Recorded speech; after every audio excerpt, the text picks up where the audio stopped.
Raiders. The rookie out of Cornell, the fourth-round pick, is going to get the start. They've had their problems at the tackle position today. Harlow and Kennedy. And all year long it's been a problem when you consider they've given up 50 sacks so far this season. But Levitt is going to get the start, the rookie out of Cornell. And Tim Brown going to his 6th consecutive Pro Bowl. Tight end Dudley, the motion man. And wide of Levitt, the intended target on first down for Jeff George. Well, I think he was just a little too wide open in a flat, and Jeff George just tried to get him the ball as quick as he could. Incomplete pass, 2nd and 2. Banged up group defensively for the Jacksonville Jaguars. They lost Seth Payne. Ezra Tuaolo is going to get the start next to the rookie Ronaldo Wynn. Lageman, Simmons providing experience on the outside. Hardy almost back after missing 3 games midseason with an ankle injury. And Thomason figures they are going to be tested by Brown and Jet this afternoon. 2nd and 10 from the 23. Wide open and across. Tim Brown's got the first down. Out to the 37. Forced out with the strong safety Travis Davis. How many times do you see Tim Brown do this? I mean, any time you ever watch him, he's at the top of your screen coming in motion, and he pretty much waits till the linebackers get their depth, slides underneath, and Jeff George pretty much just that 3-4 yard pass and let Tim Brown run with it. Well, Tim Brown was upset that he wasn't obviously getting the plays called that he wanted just a few weeks back. Throwing again on first down, looking like they wanted the screen, and out of the pocket Jeff George simply throws the ball away. With the heat coming from the outside, and Jeff Lageman. Great expectations. We talked about that at the top of the telecast, and Jeff George told us yesterday he's never been so disappointed in his pro career. Yeah, it's not just because of some of the things that's happened defensively, but when you put up those type of numbers, I mean, those are impressive. Those are very good numbers for a quarterback. And we talked about Napoleon Kaufman and what Tim Brown has been, the 12 touchdowns by James Jett, but he's frustrated because their team is 4-11. I mean, so many people on paper, we think that they'd be 11-4.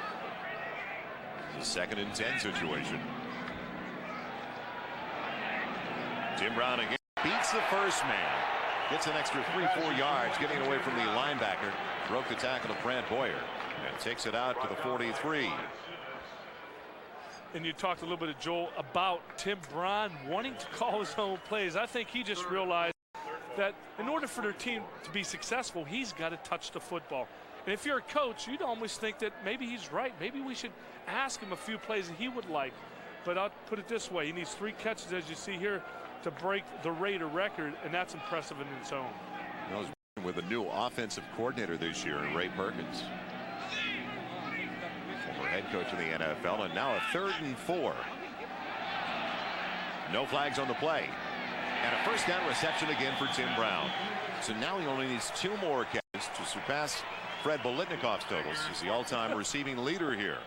You'd almost think that they want to get this out of the way quick. Just get Tim Brown the football, but Jeff George and Tim Brown are almost like best friends, so you know exactly what he's going to be looking at. But you think by now the Jaguars would realize, okay, maybe we need to double cover him. Maybe we need to put somebody on him, bump and run. But you're always going to need somebody extra if you're going to bump and run Tim Brown. First down, Oakland. The 48-yard line of Jacksonville. Now Kaufman touches it for the first time today. Barely pulled down by Kevin Hardy into the secondary. A quick 8 yards for Kaufman. Only 36 yards last week on 16 carries. One of his shortest days. Well, I remember doing his game many, many weeks ago. And the speed and the quickness that guy has is just unbelievable. I mean, not quite like a Barry Sanders, but very impressive when he gets a hold of the football, averaging over 4.8 yards a carry. Huge field goal just a couple of minutes ago from Minnesota, leading by 9. Can wrap up a playoff spot with a win there. Tim Hall has taken over for Kaufman to the backfield on 2nd and short. And it's dropped by Hall. He was right at the first down marker. Pressure from Ronaldo Wynn forcing Jeff George out of the pocket. And I think if Jeff George would have had a little bit more time, he had both Dudley and Brown, one on a deep corner route, and Dudley was about 12-14 yards downfield, nobody on him. So Jeff George just didn't quite have the time to find Dudley out in the flat all by himself. No score so far. Big Jets Detroit game. Just about 4 minutes into that matchup. And now 3rd and a couple at the Jacksonville 40.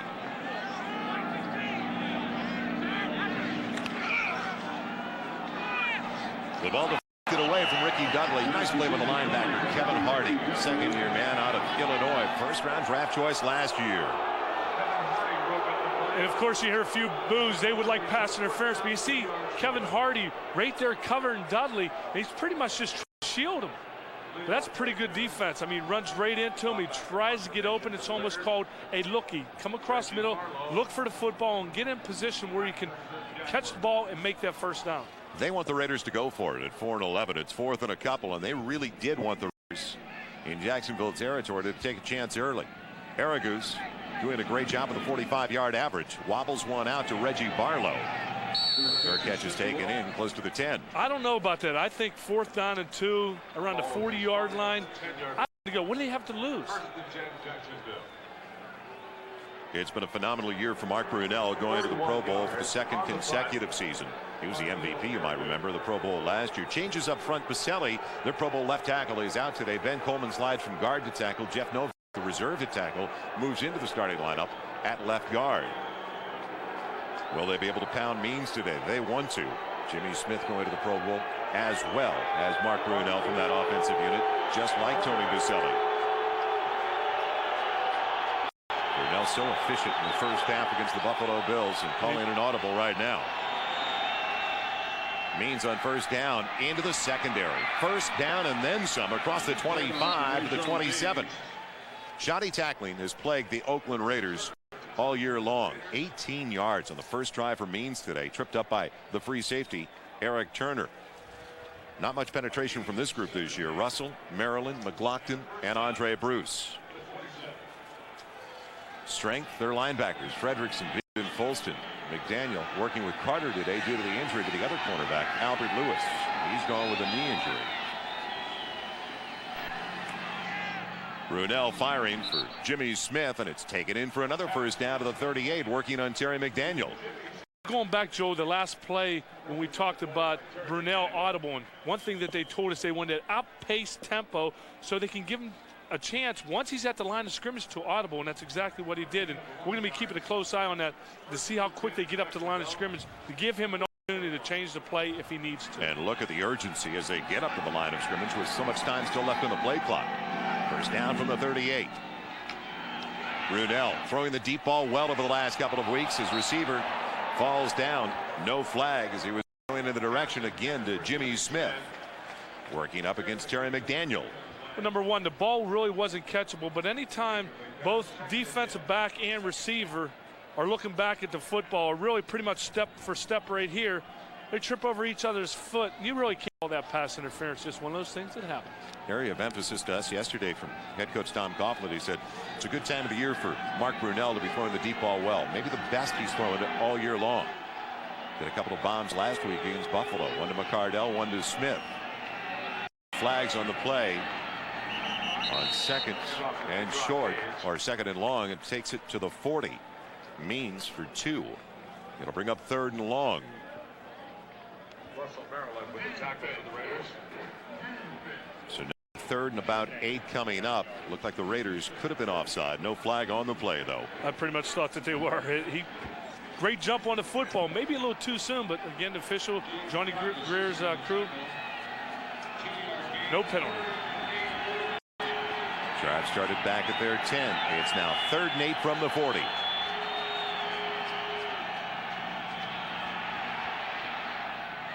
Complete, and the first down. Reggie Barlow's got it. Across the midfield stripe to the 48-yard line. So the drive is still alive for the Jacksonville Jaguars. Their first possession of the contest. Joel Myers along with Jim Kelly. Welcome to those of you who've just watched Minnesota gain a spot in the playoffs with a win over the Indianapolis Colts. We are just underway, a little more than 5 minutes in, and Mark Brunell very efficiently moving the Jacksonville Jaguars. No score between the Oakland Raiders and Jacksonville. Means on first down. He got 18 on his first carry of the day. That time throttled by Russell Maryland and chopped down after a gain of only a yard. Well, Mark Brunell's not having the opportunity, or well, I shouldn't say opportunities, not having to change the play.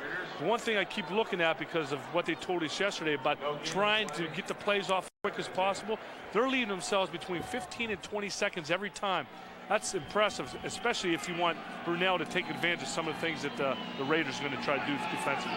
So a 9-point win for the Minnesota Vikings, and they finally stopped that 5-game losing streak. Stewart in the backfield, out of the shotgun, Brunell. Pocket holds up well and wide open. The grab is made at the 35 in front of Terry McDaniel. Taking it in on the far side, Keenan McCardell. He's been their hot one. 38 catches coming in over the last 5 games. Mark Brunell, I think the key to this is him stepping up inside the pocket. As you can see, that's all you really have to do as a quarterback, having to be able to slide up, come back in. But this is one thing that the Jacksonville Jaguars do a good job of, run those deep curl and deep comeback patterns. McCardell almost lost it. There's Brunell checking off again. Let's see who his hot man is. First and 10 from the 35. Going for the home run. He's got a man. Touchdown, Jacksonville. Keenan McCardell. They have been really going after Terry McDaniel. Well, they sure have, and you hit it right on the nose when you said Tom Coughlin has said that Mark Brunell is throwing the deep ball better than he ever has. And he sees this. He checks off right here. He realizes what he has. Terry McDaniel does a good job getting around there, but with McCardell, with that speed and that perfect throw by Mark Brunell, that's unstoppable. To attempt the point after. Phenomenal day last week for McCardell. Carry over in the final game of the regular season. They did not want to have a letdown. Well, a 90-yard march to open the afternoon. Not close to a letdown for Tom Coughlin. Hollis for the point after. And what an impressive beginning. Jacksonville trying to finish the season 500 on the road. What a head start on the touchdown pass. Mark Brunell to Keenan McCardell.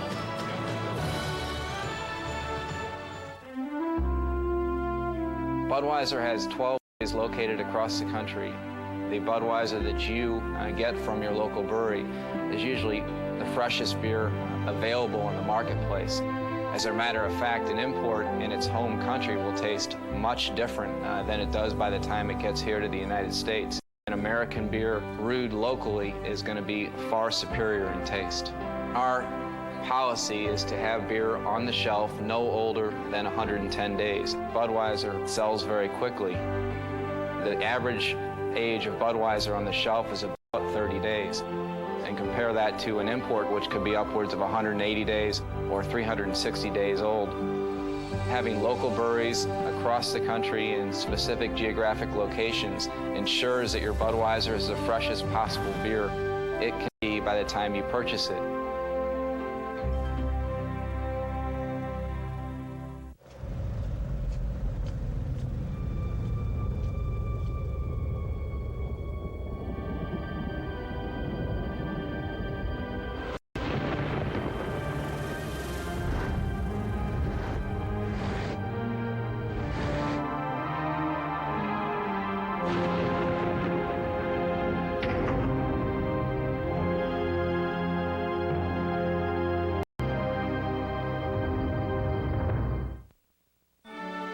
The NFL on NBC is brought to you by Budweiser, Beechwood aged for a crisp, clean, classic taste. By Honda, vehicles designed to help simplify your life. By MasterCard, there are some things in life you can't buy. For everything else, there's MasterCard. And by DVD Video from Philips Magnavox, technology for the heart, the spirit, and the imagination. Holiday greetings if you're a Jacksonville Jaguar. As they started it impressively today with a 7-play, 90-yard drive, taking a little more than 4.5 minutes off the clock. Finished it off with Keenan McCardell catching a 35-yard pass from Mark Brunell. Great start for Brunell. 4 for 5, 71 yards.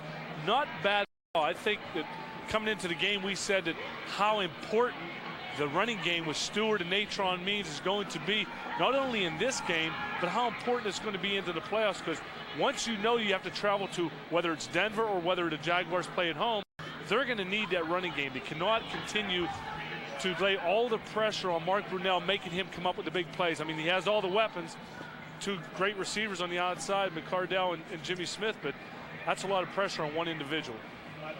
I thought it was interesting. Tom Coughlin told us, as much as you talk about the ground game and defense, don't forget that, when they beat you, it was a 30-27 final. It was a high-scoring affair as well against the Denver Broncos in the first round or the second round of the playoffs.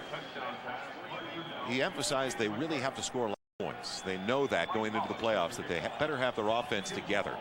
All phases of the offense together. Hollis kicking it to Howard and Hall again. It'll be Howard from the 12. And Desmond Howard taken down in a hurry across the 25, right at the 26-yard line by defensive back Aaron Beasley. George and the Raiders get it for the second time today when we come back to Oakland.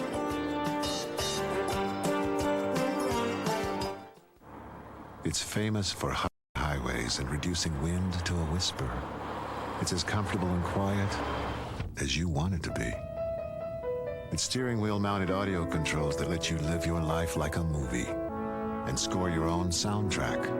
It's a 210 horsepower performance, and you've got front row seats. It's the RL from Acura, the true definition of luxury. Yours.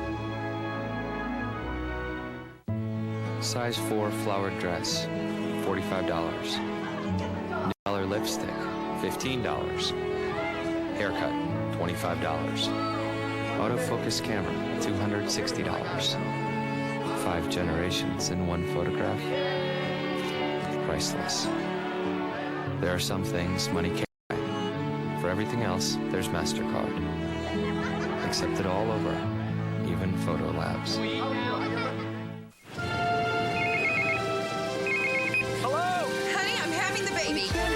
Now. Can you come home? No. I'm in the middle of nowhere. It took weeks and news to reach its destination. Today, neither time nor distance can keep us from sharing our lives. Breathe, honey. Hey, you get another contraction?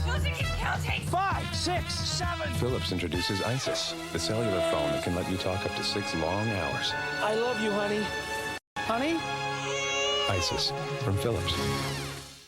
My name is Anthony. I make it to midfield and back in 9.7 seconds. My friends think I'm lucky. I just think I'm fast. The net of the Super Bowl. You're watching the NFL on NBC.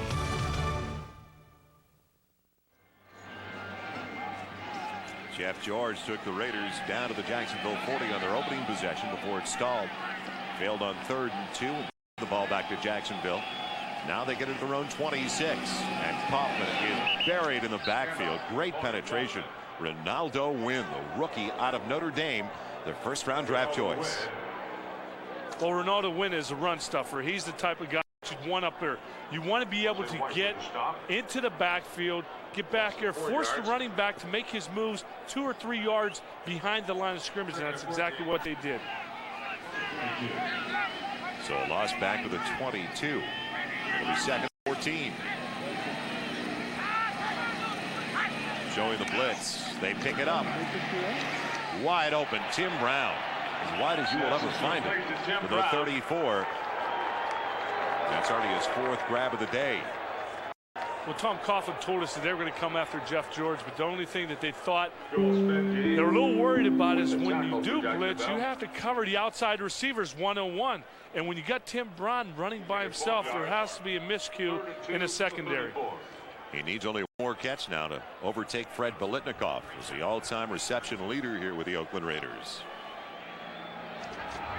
3rd and short. Can they negotiate 2? They couldn't their last possession. Kaufman, he's got the first down. Breaking tackles into the secondary. Bumped out by Travis Davis as he got away from Chris Hudson on the sideline. Quick to the boundary, Jim. Well, that's one thing that you look at a play like this. When you bring a guy in motion coming down, what they're supposed to do, as you saw right there, crack back.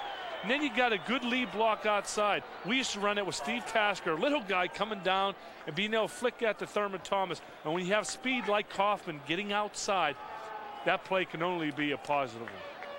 His 3rd carry of the day. Let's see if this is the play for Tim Brown. Working against Dave Thomas. Bottom of your screen. George has time going the opposite way for James Jeff. And keeping up with him, Deion Figures. So plenty of focus on Brown, so they go the opposite way. We talk about his speed and talk about his touchdown. Look at the cushion right here. I mean, that much room. That's a lot of room. That shows respect. I mean, you'd think cushion is about 6 or 7 yards. That was almost 10 yards. And right there, James Jett, just a little bit out of his reach. Three wide receiver formation. Run it with Kaufman. Being the man in the backfield. And Chris Hudson jumps on his back at the 45-yard line after a gain of about 5. Brought down by Chris Hudson. Well, offensively, they've been able to move the football, whether it's you know, to Tim Brown, Jett, Dudley, which is coming on, and Bugle said he's very happy with the production. I mean, he started out a little slow, but it was able to come on. But offensively, they've been able to move the football. Now what they got to do is be able to put it inside the red area and put it into the end zone, not rely on a lot of field goals. Second half of the season, Jeff George alluded to it yesterday. They've really stumbled. They've been a good 20-20 team. They have not been a great team in the red zone. 3rd and 5. Pocket holds up. There's Tim Brown, and there's the catch he was looking for. He is now the all-time reception leader in Oakland Raiders history.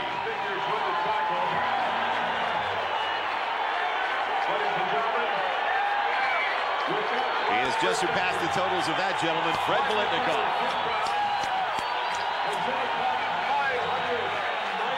And Jim, as you know, they've had some phenomenal wide receivers wearing the Raiders uniform. Well, they have, and I'll put it this way. Everybody in the National Football League, every quarterback would love to have number 81 on their football team.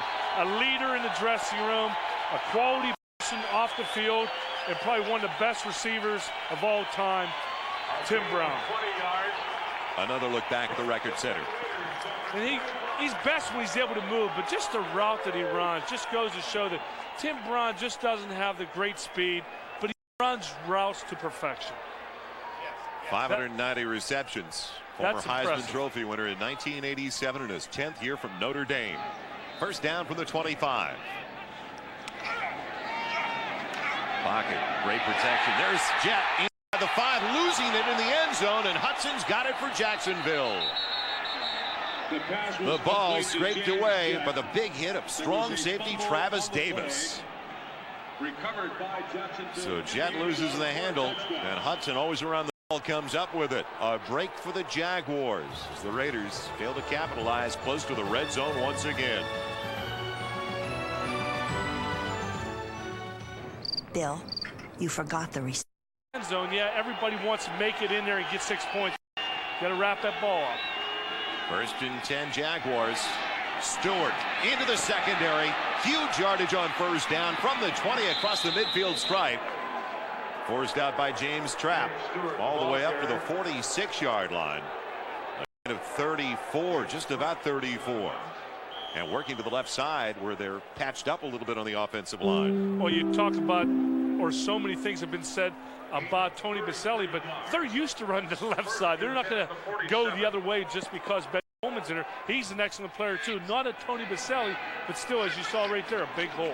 Up-tempo offense, that's a key for the Jaguars. Means nothing available up the middle, a yard at the most. But Tom Coughlin said, I want a sense of urgency. I want him to come up to the line with plenty of time on the play for adjustments, audibles, whatever they need, and a lot of rhythm. And you can tell they're jumping right back into the huddle. They're getting a play call. They're getting up the line of scrimmage. Right now, there's 25 seconds still in the play clock, and they're already up on the ball. What a start for the New York Jets. Tony Baselli missed the game that he could have played today. Tom Coughlin said, we'll probably sit him down. We'll make a determination, and they did in the locker room earlier. Brunell.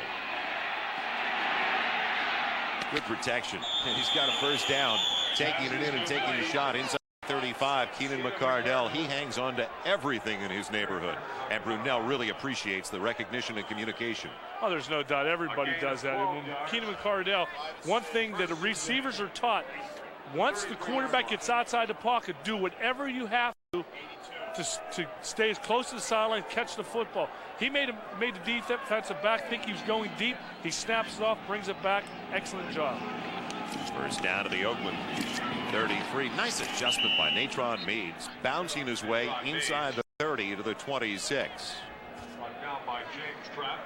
So to get back into that huddle quickly, we've been talking about the up-tempo new rhythm that Tom Coughlin wants. He wants that focus, and he always gets his message across, doesn't he? Oh, he does. And usually he's a break to huddle about 15 seconds left. There they were up about 24, 25 seconds. Now he's got plenty of time if he needs to audible to do that. Second and short after the good run by Means. Pressure. A wide open tight end. Jones to the 20 to the 10. Touchdown Jacksonville. They didn't account for the rookie from Southern Illinois. Not a bad play fake, Carter. What a play. I mean, Brunell rolls a little bit to his left side and comes back, and there's nobody. I mean, nobody even close to him. He probably, what happens on this, he falls down. He probably falls down, and he pretends like he's totally out of play. This is something we used to do with Pete Metzlar's. A little screen, little trick play, but majority of the time it works if you're not focused on what you're supposed to be doing. Mike Collis, who leads the NFL in scoring, in for another play after. He'd like to have threes. He'll take Singleton Palmer's, though. And it's a 14-0 lead. Jacksonville Jaguars.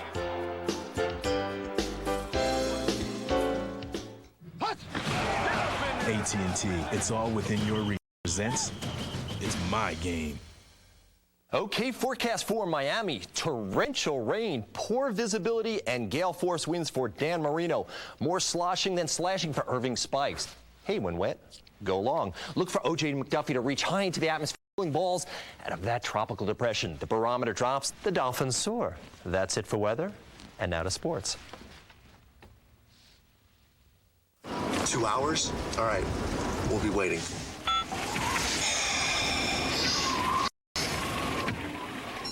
What are you going to miss in school today? Nothing. What are you going to miss?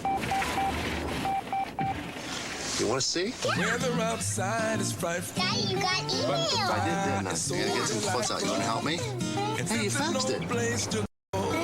Let it snow. We're still working. Come back later. New PocketNet service, only from AT&T. Oh, this head cold. I'm so clogged up, I just can't focus. You okay? Get new Tavastine caplets. Just one more. Got a good coach, Pete Mitchell, one of the best ends in the NFL. Desmond Howard will bring it back from the 4. And a lane for Howard, past the 30, flag on the play as Mike Hollis, textbook style of the 45, says, try this high hurdle. 15, and that hurts. It totally changes what offensive philosophy that you do have going out. It's all the way back to the 12-yard line. Kaufman slowed down to the backfield by Lageman. Also there, the defensive end, Tony Brackens, who's getting better penetration. He's still a dominant player. He keeps coming. He's a 100% football player. Loves to play the game and really emphasizes working out in the offseason. The screen for Kaufman. Breaking tackles but can't get away and barely hangs on at the 15, taking some serious shots. Brackens cleaning up along with Jose White. Jose White. Chris Hudson with the stop for Jacksonville. And Tom Coughlin telling us about Tony Brackens, that he amazes him each and every week that he comes out. I mean, during practice, he's hobbling, he's hurting. But when game time comes, he's like, oh, man, it's almost like nothing's even wrong. High ankle sprains have really plagued the Jacksonville Jaguars this year. Muselli is out today. Very same reason.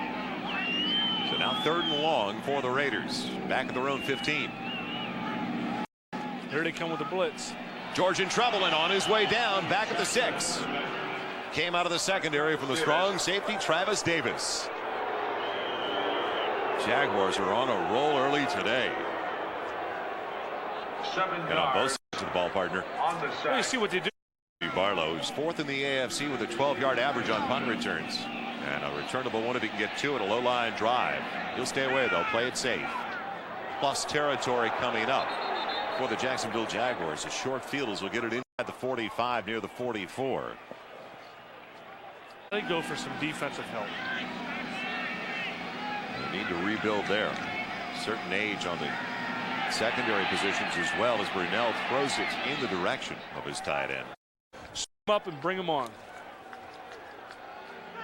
Only the second incompletion for Mark Brunell. Now 6 of 8 for 109 yards. on the delay. Stewart weaving his way down to the 40. Short pickup, got 4. He was tripped up by Russell Maryland. There's a lot of lead by 14. Over the Denver Broncos. So much at stake for Jacksonville with a win today and a loss by Denver. They would host next week the AFC first-round wild card game. Joel Myers along with Jim Kelly back at the Oakland Coliseum. Brunell has his man again. Inside the 10. Just taken away from Jimmy Smith at the 5. Perry Carter, the defensive back, catching up a little bit over the last couple of yards. But almost another beauty on the deep ball. Oh, it is. And Perry Carter does a good job of staying with them. But Jimmy Smith is going to use his hands to get him around him. And again, the ball is perfectly thrown exactly where it's supposed to be. Outside. And I think Jimmy Smith just really pretty much didn't really know where the football was going to fall. And when you do that, when you're running and trying to look over your head, that's a tough catch. Desmond Howard waiting for the punt from the best in the NFL. Brian Barker is trying to find the corner. Did he, though? No. It'll be a touchback. Barker on top of the end. I think lockup would be overloaded. Raiders get it now at their own 20. Their 4th offensive series is on the short end, 14-0. And Kaufman did not get out of the backfield. So many negative starts for Napoleon Kaufman out of the backfield. He tries to always make something happen. As many negative rushes this year as anybody in the NFL. When I say that, I mean losses, stop behind the line.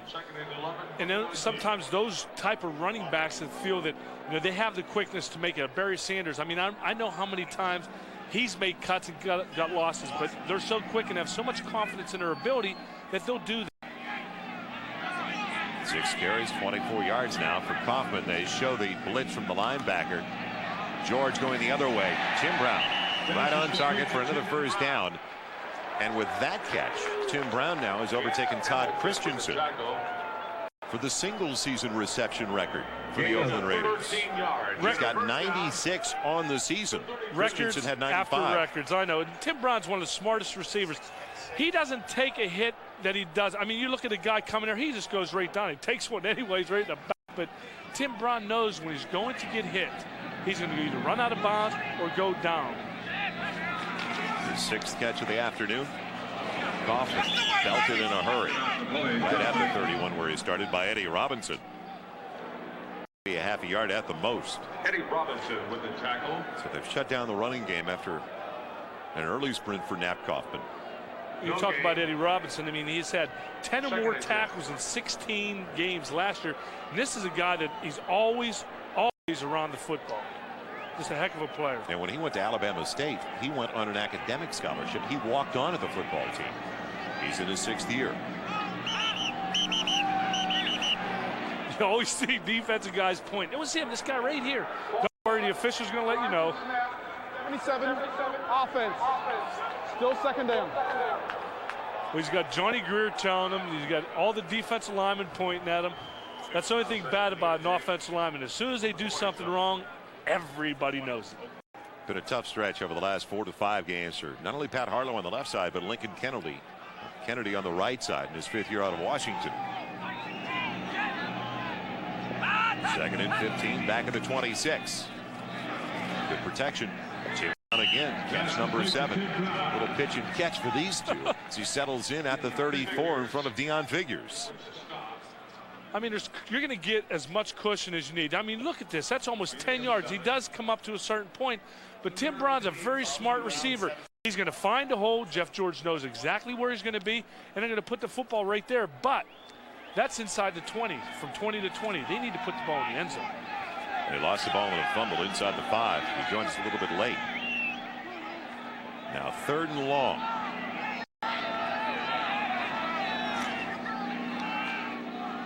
George with time. James Jett this time. And Jett hangs on. Should have enough. Close to the 42 for the first down. Aaron Beasley on the coverage and the stop along with Ed Robinson. Well, James Jett knew he was going to get hit. He knew where the first down marker was. He sacrificed his body. He says, hey, I got to get this one for the team. And you know, some players won't do that. They'll try to do the jitterbug, try to make a big play. But the smartest thing to do right there is exactly what he did. Put his head down and get as much yards as he can and get that first down. Heads up play. Inside of 11.5 minutes left in the opening half, a 14-0 lead for the Jacksonville Jaguars. And a first down for the Raiders, their own 42. Again, the pocket holding up well. Good footwork by George. Tim Brown wants it. He'll take it and pulls away for good yardage on first down to the midfield stripe. All the way to the 49. Pickup of 9 on first down. Well, Tim Brown comes in motion. He comes underneath the crossing pattern. Jeff George forced from the pocket, but he's able to know exactly where all of his receivers are. You can see Tim Brown coming in motion, and he's going to let the linebackers get their depth. He's going to find the hole, and he moves with the quarterback, and he knows exactly where he has to be. But again, showing his speed right there, just outrunning figures and the rest of the guys to the sideline and not taking another hit. 8 grabs for 81 already for 91 yards. We still have a bit of 10 minutes left in the half. Tim Hall, short yardage situation, breaking tackles, has the first down. Took a shot at the end of the play on the chalk, no flag. Tim Hall in his first year out of Robert Morris, his 6th round pick last season. All of his teammates right there on the sideline, so he didn't have anything to worry about. And you don't want to let a guy from the secondary think he knocked you a little bit silly. At the 38, George uses a timeout. This was an area of contention last week in the loss by a point to the Seattle Seahawks. Mismanagement of the clock and a couple of wasted timeouts. One in the first half and one very early in the second half. But the Raiders are moving the football with 10:03 left in the half. With a win today, an 11-5 record. The 500 mark away from home. They lead it by 14. And on 1st and 10, Nat Kaufman showing patience. Slides his way in from John Elway to Rod Smith. So plenty at stake for Tom Coughlin and his squad this afternoon. 2nd and 6 from the 34. Little play action. Who else? Tim Brown. He's got 10 grabs and he's got another first down to the 24. Well, he's got a couple records. Why not go for another one? 10 yards. The one thing he does, he knows exactly what type of defense you're going to play, whether it's man or zone. You see him coming across your screen, and he looks for the hole. As you can see, he's finding out where the defensive backs are, and he stops before he gets there. And that's what top receivers do. They don't run and stop right beside a defensive linebacker or a defensive back. They stop in holes, and they're able to come back to the football. Under the first down of this drive, they started back at the Oakland 20. More play action, and not enough time as Lageman was right in the face of Jeff George with the 2nd sack of the day for the Jaguars. Lincoln Kennedy lost it to the right tackle. The sack is all the way back to the 35. That's a big loss. Now on 2nd, at about 20. The completion inside the 20. Tim Brown, catch number 11. The countdown continues. The free safety finally caught up with him, Chris Hudson. Well, they're going to have to do something, whether it's double. There's Dick Giron, the defensive coordinator. Only 2 wideouts to begin with. And Dudley, the tight end, in the lineup. They go with the 2-back set. Kaufman on 3rd and about 5. Jitto punches his way for the first down. And a 1st and goal inside the 10, down to the 6. And the reason it up is it seems like you can isolate and double up on Tim Brown and pay a little more attention. You might want to, but when you blitz like at a 1st and goal outside of the 6. Levitt, the rookie out of Cornell. Can he turn the corner? No. But what a shot Deion Figures gave him inside the 5, turning him upside down to the 4. Opposite side.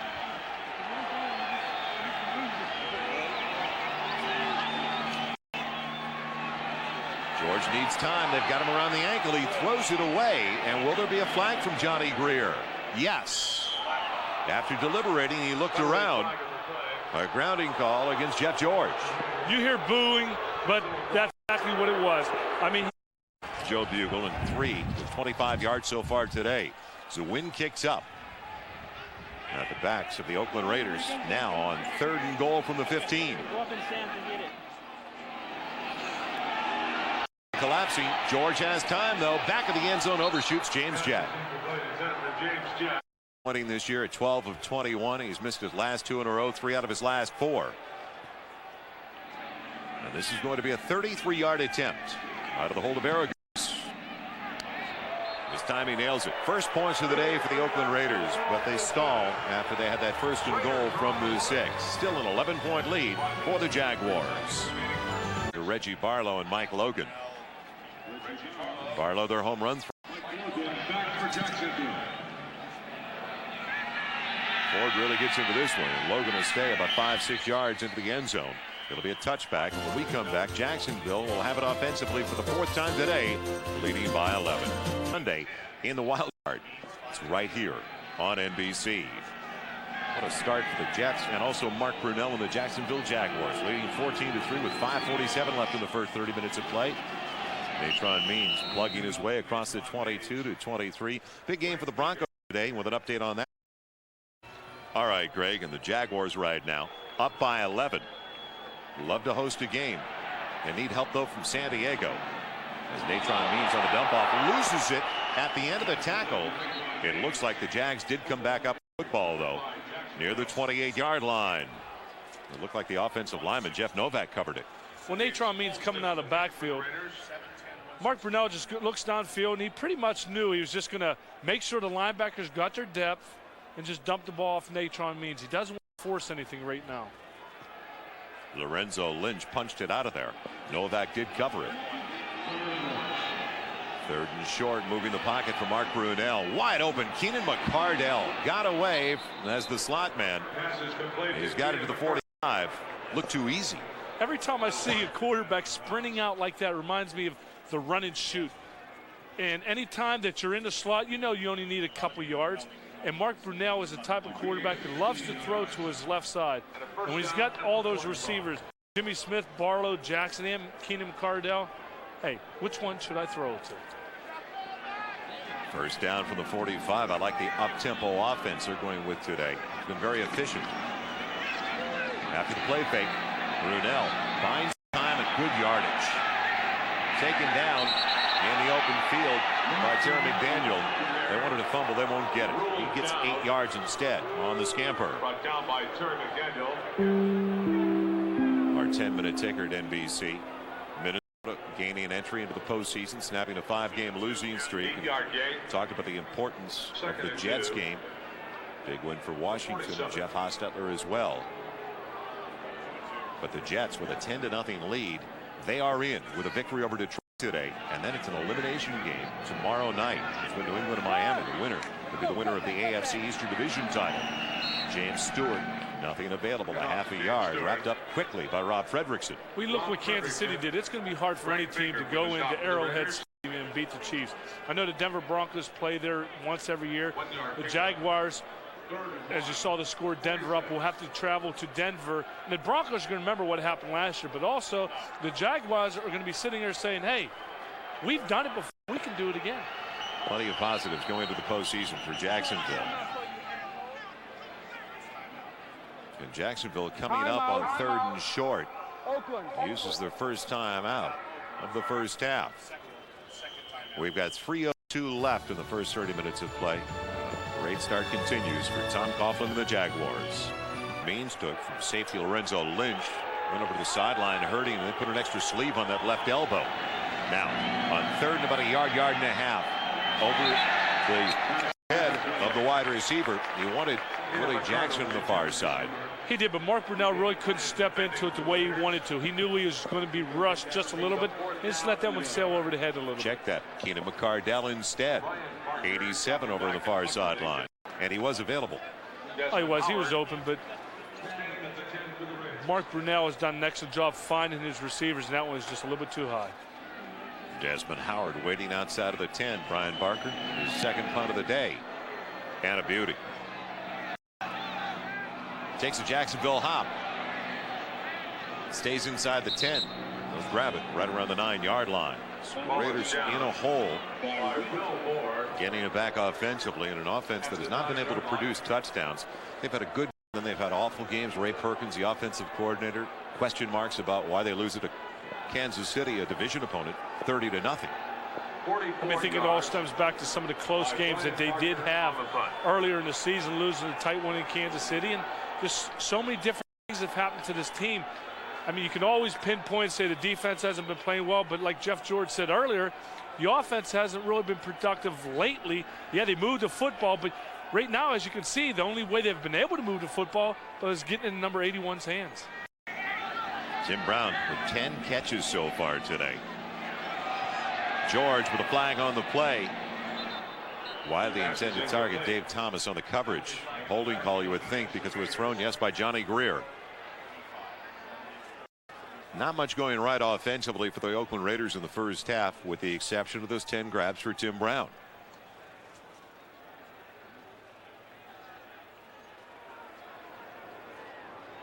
They're working on those tackles, Kennedy and Harlow regularly. We're trying to figure out what you're going to do, and yeah, they have been working. You talk to Joe Bugle, very enthusiastic coach. Holding, 72, offense is decline. Second down. You automatically know that somebody was doing something wrong when before he even says who was holding, the guilty party starts saying, I wasn't holding. That pretty much tells you that he was doing something that he tried to hide. Great job of the New York Jets defensively, updating you on the late games. A 10-0 lead, a little more than 3 minutes left at the Silverdome. On 2nd and 10, Kaufman dancing his way across the 20. Made a great adjustment out of the backfield for 11 yards to the 21. Well, maybe what they need to do now is change the pace a little bit. I know they are huddling up right here. They have 2 minutes and 20 seconds to go in the half. They got the 2-minute warning. Jeff George, maybe put him up on the line of scrimmage, change the pace up a little bit. Even when they're down there doesn't seem to be a sense of urgency. No, it doesn't. 8 carries, 30 yards for Kaufman. We approach the 2-minute warning. George in trouble again, and the 3rd sack of the day for the Jacksonville Jaguars. Clyde Simmons owns this one. They have it around on the defensive front. And Clyde Simmons, even last week, 5 tackles, a forced fumble, 3 quarterback pressures. But Jeff George, you got to have time to throw the football.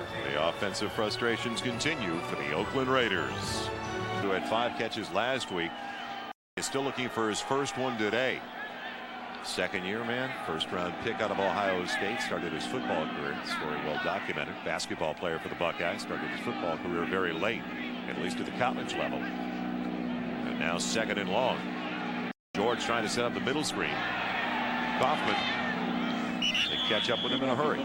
When I heard you say middle screen, I thought, okay, where's the offensive lineman? They were all on the outside, left side, and there Kaufman was in the middle and really had no blockers, so that play just didn't work out the way they wanted it to. We'll see him for the 4-11 Oakland Raiders in their matchup with the 10-5 Jacksonville Jaguars. Joel Myers along with Jim Kelly.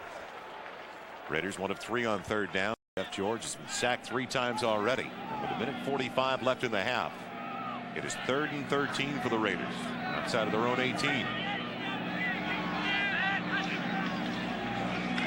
George get time, yes. Grab number 11 produces the first down for Tim Brown of the Raiders.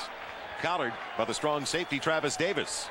And that was pretty much a timing pattern. Jeff George setting up, Tim Brown getting up on the defensive back, putting a move on him, and the ball being right there at his break. Still a couple timeouts left for Jacksonville if they can get the ball back. Not exactly a hurry up. With time, Jeff George throws it wide of Ricky Dudley. He was covered well, but the strong safety Travis Davis hasn't really looked at Dudley all that often today. No, he really hasn't. I mean, he's been throwing the ball to Tim Brown, but you see Dudley come off. Not anybody really very close to him, but Dudley throws it there, and it's excellent coverage. And one thing Jeff George might have wanted to do there, he knew he had 1-on-1 coverage on the outside. Guys giving a lot of cushion. And we talked maybe he needs to go to Dudley, but that time it was covered pretty well. Dudley in his rookie season had a bad case of the drops, correcting that this year, but still last week even a drop touchdown in the end zone wide open. And now on 2nd and long, Kaufman out to the secondary. He's got a first down. Going to get to the sideline? Yes, that'll stop the clock. Dana Hall wanted him down inbounds. He won't get it. That was close. I mean, he tried to get out of bounds, and I don't know, that was pretty close whether he did or not, but Kaufman has the ability to make the big play, and you can see right here, very close. I'd be arguing too to keep that clock rolling. It's at the midfield stripe. Huge possession for the Oakland Raiders. They had a fumble inside the 5, got a first and goal to the 6, and had to settle for their only point of the day, a 33-yard field goal by Cole Ford.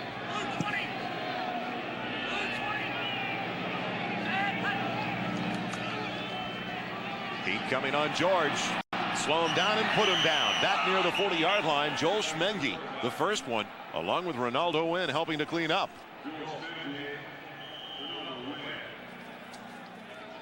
That is the 4th sack, partner. Oh, we talk about putting pressure on the quarterback. They wanted to be able to do it without blitzing. That time, Schmengi coming up from the outside and Ronaldo Wynn doing their job and part of slowing Jeff George down and not letting him get into the rhythm. Great penetration up front by Jose White. And Jacksonville stop it. Or will it be the Oakland Raiders? It'll be the Raiders stopping the clock after the loss back to the 39. 30-second timeout. Don't forget, coming up at the half, Domino's Pizza NFL on NBC halftime report. Greg Gumbel, Joe Gibbs, Chris Collinsworth, and Sam Walsh updating you on the playoff picture. Matchup with the New York Jets. Second half of our doubleheader on NBC. Going on right now at the Silverdome in Pontiac. For information on hiring the Raiders, George is really frustrated right now as he moved over to the sideline to talk to his coaches. You can imagine why. I mean, why run a draw play when you got receivers like Jet on the outside and Tim Brown? He's frustrated. I don't think it's real smart play calling because you need to go 60 yards to get a touchdown. You need at least 40 to get in field goal range. And when you only have 36 seconds on the clock, I guess I'd be a little frustrated too.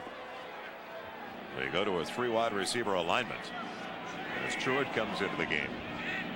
3rd and 21. On the short toss, it's complete to Truitt, his first grab of the day. And will Jacksonville stop it now? Yes. They'll use their second timeout. Tackle made by Deion Figures.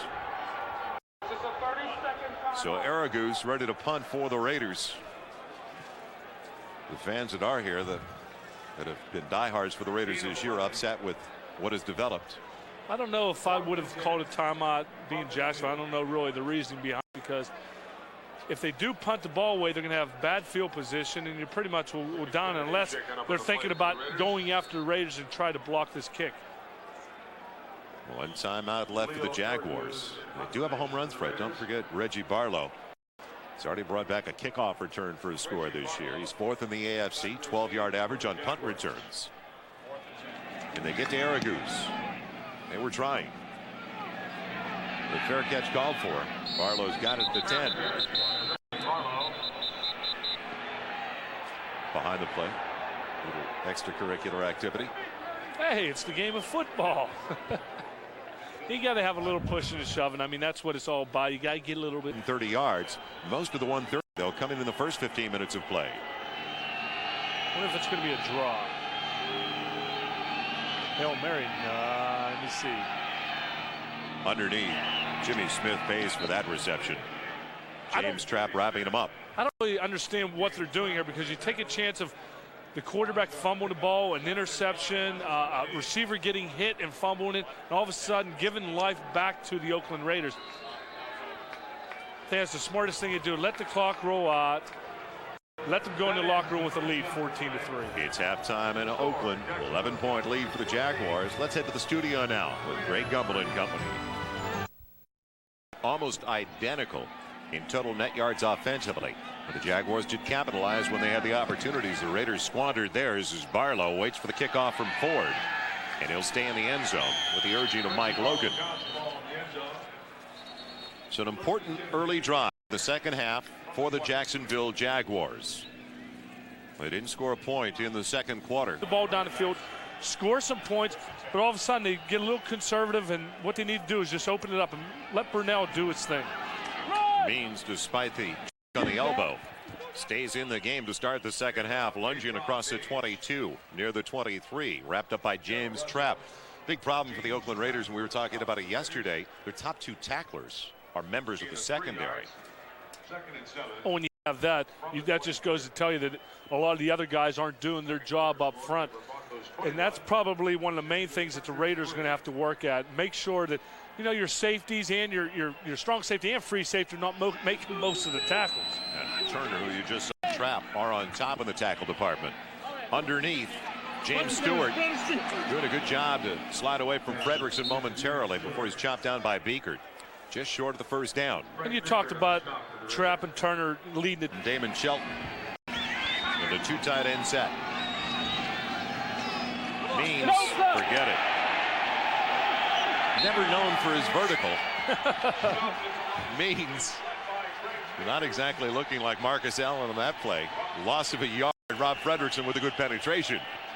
Well, Greg Beaker and everybody coming up the middle and really forcing Natron Means to do that, because the defensive line of the Raiders were back in the backfield. So an excellent job by the front four at that time. So a stop by the Raiders. And that is the first 3-and-out series for the Jacksonville Jaguars today. They've got to be concerned after what happened with the Buffalo Bills last week when they did not put away an opponent they had down early. Well, they made some mistakes, some penalties, but more than anything is they felt comfortable with that lead and really didn't press as much as they probably should have. They got after Barker, and he couldn't handle the pressure. He went off the side of his foot. The NFL leader who's going to the Pro Bowl for the first time in his career knocks it out of bounds near the 45. Jim Brown surpassing a couple of milestones. The opportunity is there now for Napoleon Kaufman as well. 68 yards in the first half. He needs 74 to move into second place on the single season rushing list. Slowed down in the backfield, barely got back to the line a yard to the 46. Simmons and Brackens all over the situation, pinching in on Kaufman. He would surpass the totals of Mark Van Eegen. His numbers that Van Eegen put together back in 1977. 1 yard pickup. Second and 9 from the 46. So away from accomplishing that. Tim Brown already passed Fred Biletnikoff's all-time reception leader in Oakland Raider history. George finding some time and finding his favorite target again. Tim Brown. He's got a first down inside the 45 of Jacksonville to the 44. Put down by Brian Schwartz. Brian Schwartz with the tackle. Well, again, you see Tim Brown being able to hook up inside the zone, and they're pretty much going to try to play him zone coverage. You see the linebacker moving in, and on the outside it's a deep zone by Figures there. But Tim Brown stops, knowing that he has a lot of cushion, and really nobody even close to him. Give him the football, let him get the first down. And he settles down where he knows he's got the first down, the necessary yardage. First and 10. George in trouble. Hit as he releases it. Brown's there again. Just in time. Nice moves inside the 30 to the 28 by Tim Brown. And George took a pounding at the end of that play. Kevin Hardy on top of the quarterback. 17 yards on the game. It almost looks like the Jaguars do not have confidence in their defensive backs that they can cover Tim Brown one-on-one, because they're playing a lot of zone coverage, allowing Tim Brown to find some holes in the seams, and Jeff George is finding him. Detroit's the final play of the first half, a 44-yard field goal by Jason Hanson. And now Nap Kaufman up the middle. He has just moved into the record books again in Oakland Raider history. He has surpassed the totals of Mark Van Eegen back in 1977 and now is second on the single season rushing list. Behind from the 20. The incredible Marcus Allen. And he is. I can't believe that guy is still playing the game of football. That's just amazing. It amazes me that a running back, I mean, you could talk about quarterbacks, but Marcus Allen continuing to be productive. And he won't catch Marcus. No. Knapp now with 12.78. Marcus at 17.59 back in 1985. Second and short.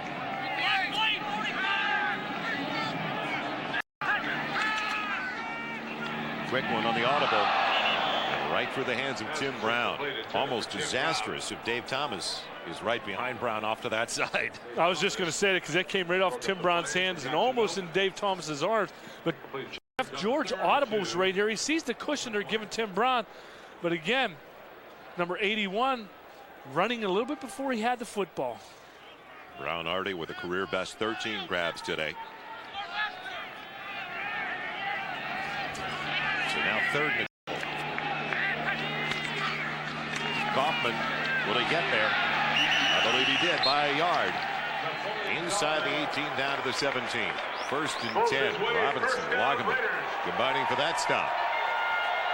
Great field position to start the drive, though, for the Oakland Raiders, presenting so many options for Jeff George and his offensive unit, because they did start it after only a 26-yard punt by Brian Barker at their own 45-yard line. Well, that's what they need. They need to do is mix it up, and they have been doing it. Just keeping the Jaguars balance, mixing the run with the pass. Kaufman slowly out of the backfield. Can he reverse his field? positive when it looked like it was going to be a negative. He takes it for 3 now to the 14. Robinson stayed at home, though, the linebacker. Well, one thing Kaufman did right there, it showed his poise. He could have tried to outrun 3 of the guys to the outside, but no, he decides to run north and south. And right here you can see being led out there, and Bracken's chasing him down, but he turns upfield. He knew he had a blocker in front of him, but he decides to turn it up and get 2-3 yards. 84 on 16. Only 36 on 16 carries last week. Levitt bangs it up the middle on 2nd and long. Not much available. Well, this is where they were last time, and they totally forgot about number 81, Tim Brown. He already has 13 catches. He brings the team down this far, and then you don't look at him. What they need to do is find a way to get Tim Brown the football right now. It makes you wonder about play selection. Exactly. You talked about that in the first half, and Jeff George came over to the sideline, was real frustrated on a 2nd and long where they went to the draw play again. That's like asking a running back to rush the ball 60, 70 yards on the drive. You get down to the 2-yard line, you take him out. 6.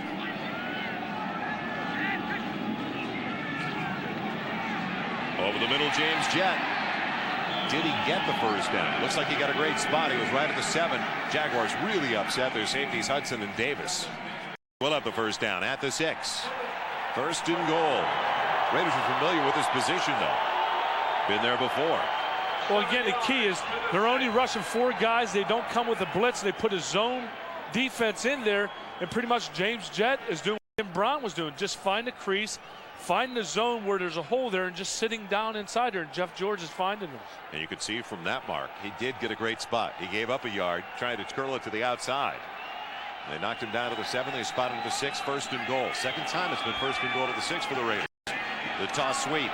Kaufman, after good penetration, what a nifty move. Back against the grain to take it close to the 3 before he's tripped up by Brian Schwartz. It's all individual, isn't it, Jim?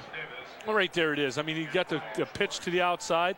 He really didn't have much, and he turns it upfield, trying to make something positive out of a negative. It's really being able to get up there and do pretty much that all by himself. And if you're Dick Duran, the defensive coordinator of the Jacksonville Jaguars, you have to feel like you cut him off. You played it pretty efficiently. Yeah, but he's got a quick scat back like Kaufman. He can get you that couple when you need it. 2nd and goal from outside the 3. The blitz is coming. Over the middle, it's dropped. Jerome Davison had the touchdown. And there is a flag. Personal foul. They got to George. A little bit tardy there was Kevin Hardy.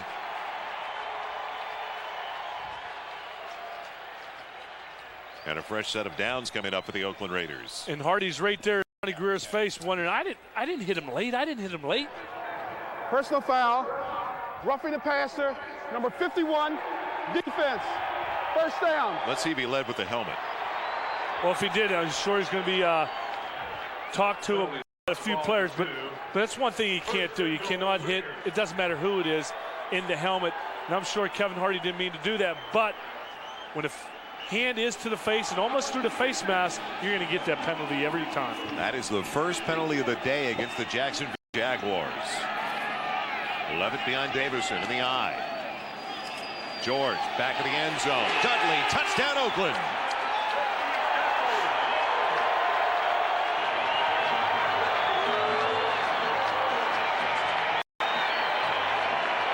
The Raiders finally make it into the end zone for the first time this afternoon. And down by 5, you'd have to think they're going to go for a 2-point conversion.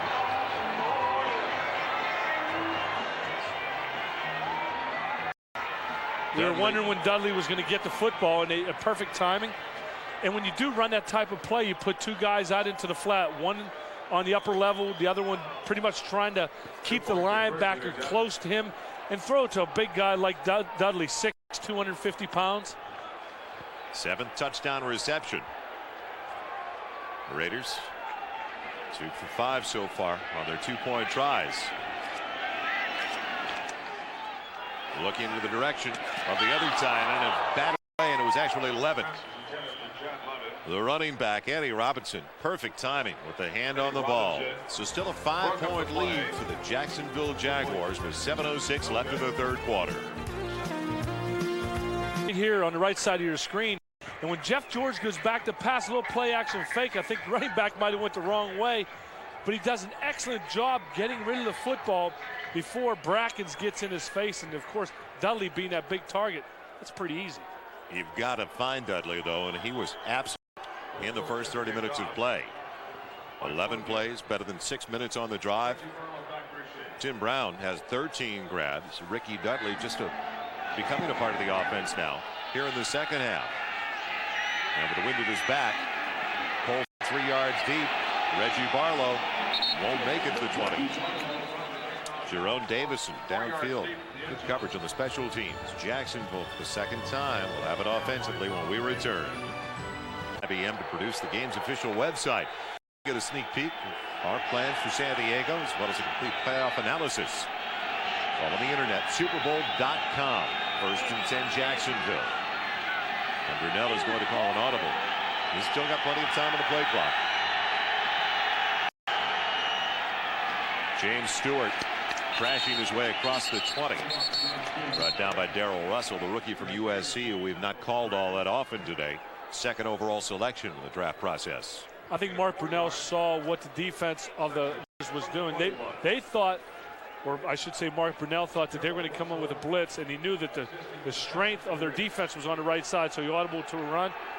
Didn't get many yards, maybe 3.5 yards, but didn't take the big chance there. Call it 2nd and 6. Pocket holds up for Brunell. Now it collapses, and he goes down. First sack of the day for the Raiders belongs to Russell, Maryland. Offensive problems continue for Jacksonville after that great start. Well, number one, they started being conservative. Number two is you're pretty much telling the defense when you're going to go back and throw the football. And right here, just a good job by Russell, Maryland, getting by the offensive line and putting pressure on Brunell. Going to be running those 18, 19-yard comebacks and curls. You're going to need that extra time. 4.5 sacks on the year now for Maryland. 3rd and 15. Movement right side of the offensive line, lifted up. Dead ball foul coming up against the Jaguars to compound the problem. Number 76, offense. Get the ball out to about 15-yard line. Give the punter a little room. Brunell out of the shotgun. 3 wide receiver formation from his own end. Scrambles away from pressure and loses the football. A break for the Jaguars as he was going in the direction of James Stewart. Andre Bruce with a great pressure on the quarterback. Well, I don't know. That was close. And Mark Brunell is just lucky that Bruce didn't get there a little sooner, because if he does, this is a fumble, and this could totally turn the tide of the game. But Brunell doing an excellent job of just getting rid of the football.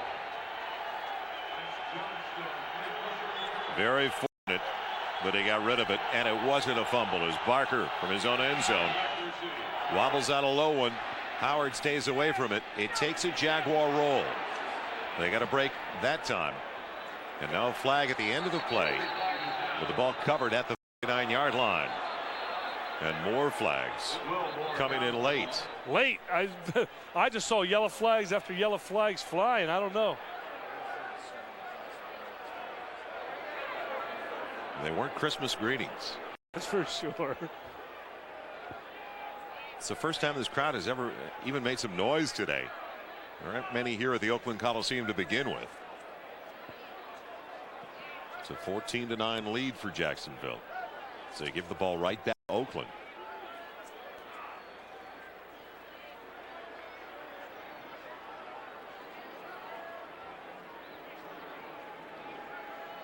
Came after the ball had been covered.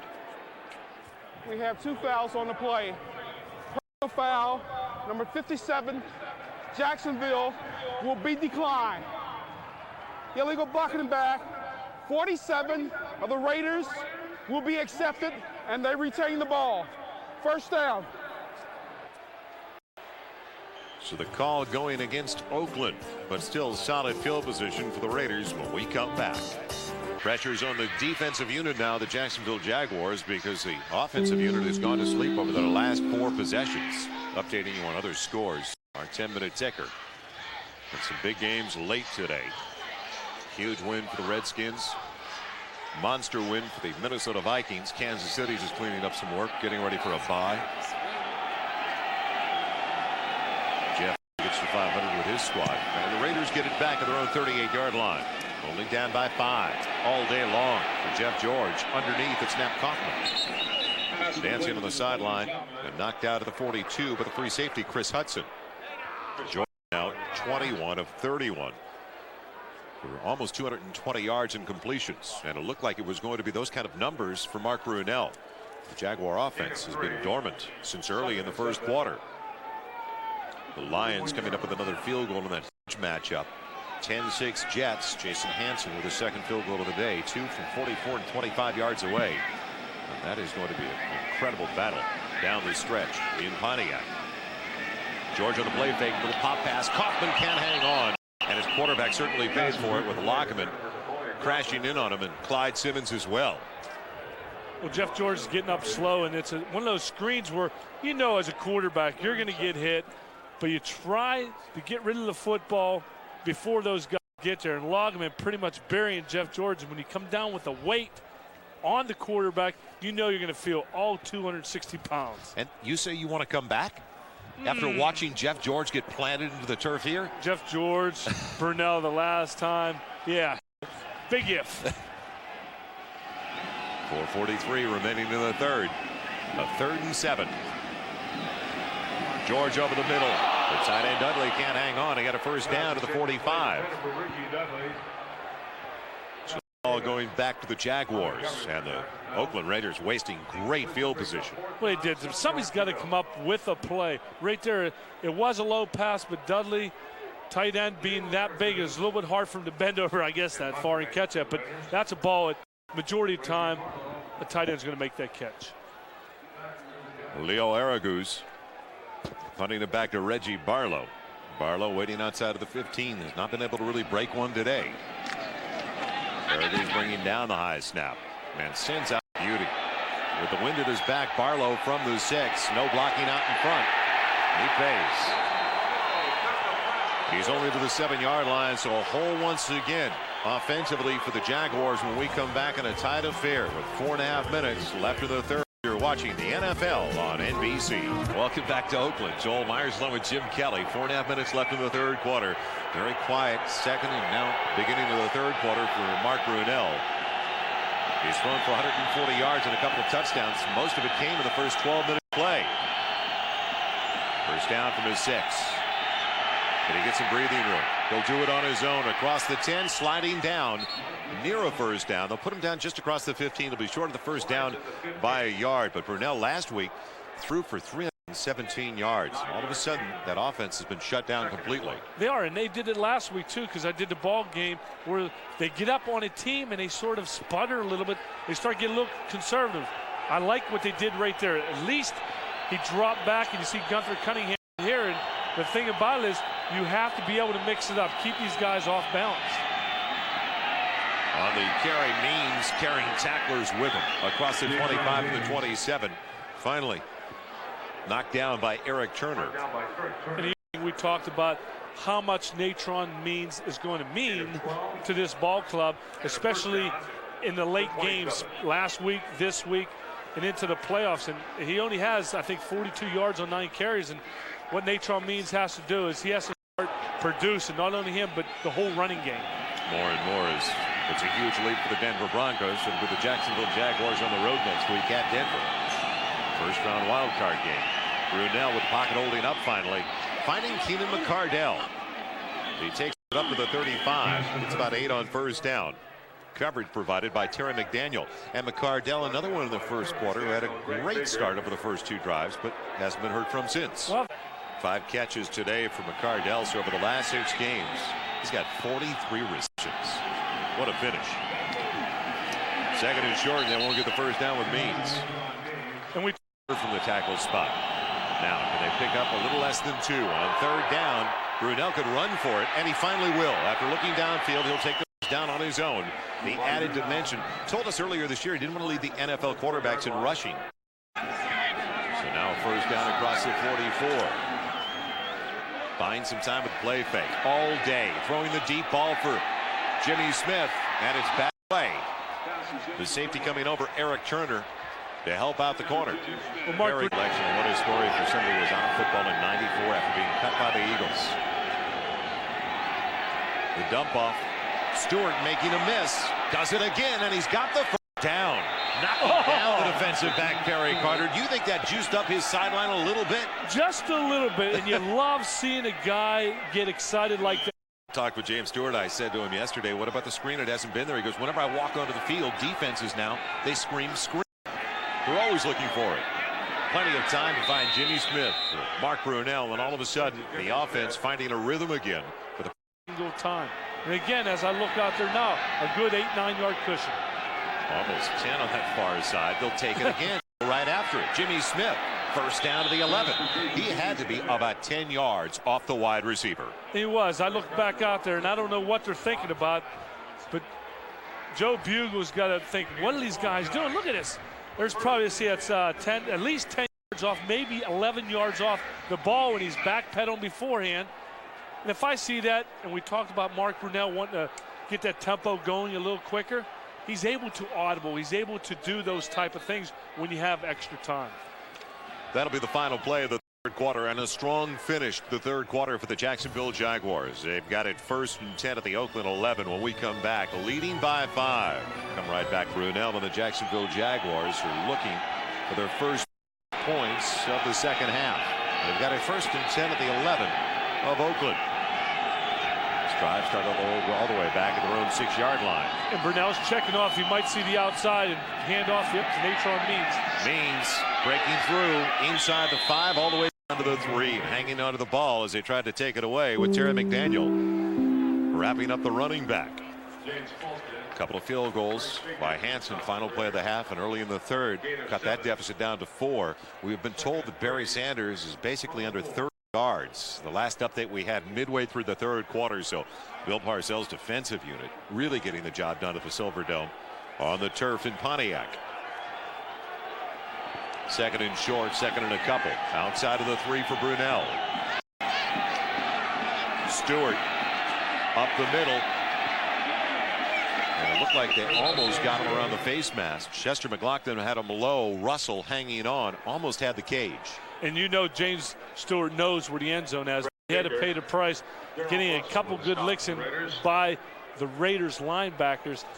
And when you have a lead draw like that, you know that really a lead draw in that situation, you know they're not going to go back and throw the football. So why not just have them come straight at you? They'll have a measure now before the 12th play of this drive to see if it's going to be 1st and goal or 3rd and short.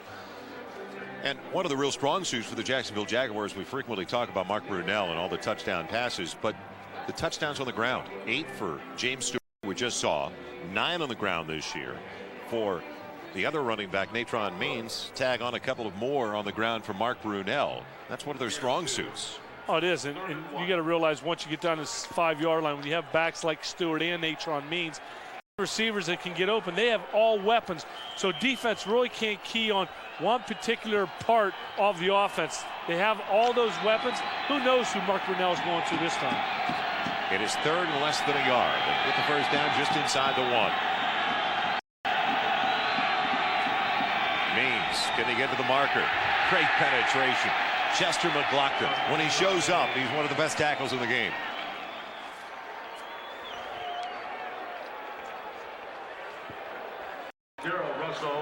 Great penetration, partner. And at times you almost would want for, if you need less than yards, just quarterback sneak it, but they have so much confidence in Natron Means that he's going to go in there and get at least 1 yard.